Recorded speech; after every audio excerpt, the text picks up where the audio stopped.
Que onda? Thanks for watching Doing Life with Jenny. If you're new here, I just moved from St. Louis, Missouri in the USA to Mexico, specifically to the state of Hidalgo. On September 2nd, I turned 38, getting a little close to 40. And it was my first time celebrating my birthday in Mexico. Because as a teacher, I could never travel during the school year, of course. So I'm going to tell you all about how I celebrated my birthday for the first time in Mexico.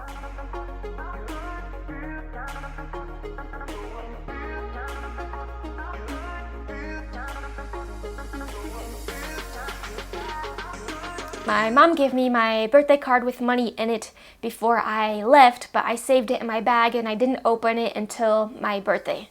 I'm going to wait until the exchange rate is a little bit more in my favor and then I'll take it to the bank. But as far as activities for the day, I didn't do anything super fancy.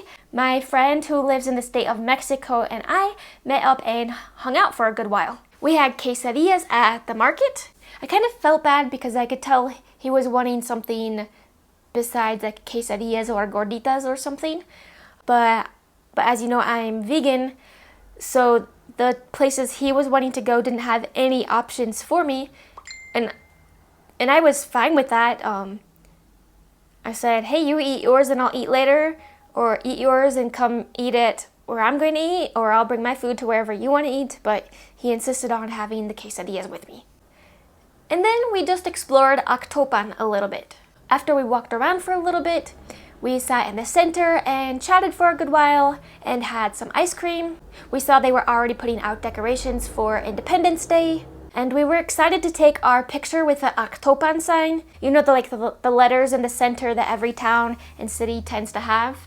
Well, they moved it. I know Actopan has one because I've taken a picture with it before, but I think they must have moved it in preparation for the independence festivities that are getting ready to happen.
And of course, once I got home, I took Ruthie to go outside potty, and I ran into one of my neighbors, the ones that have the dogs that are always visiting me, and she offered me some mole. And I felt bad because I'm vegan and mole is not vegan. I'm like, no, I can't have it. And she's like, no, this doesn't have any animal ingredients. And I asked her 3 times, you're sure? And she reassured me, which worked out well because I had made some vegan meat for some tacos, but it tasted a little too real. So it was nice to have something to kind of cover up the meaty taste. It was really, really good. It was green mole. And she gave me some rice as well. So I really appreciated that. And as soon as I got Ruthie back home and was putting the food in the fridge, I get a knock on the door. It's my other neighbors. Now, the first neighbor I met because of the dogs. These neighbors I met on the combi, which is the little public transportation van, because they live right behind me. They're just really outgoing and they started chatting with me. And one of the times on the combi, the lady asked me when my birthday was, and when she asked me, it happened to be 2 or 3 weeks before my birthday. And I was starting to get worried because the husband makes cakes. That's his little side gig. I'm like, oh my goodness, they're gonna make me this cake.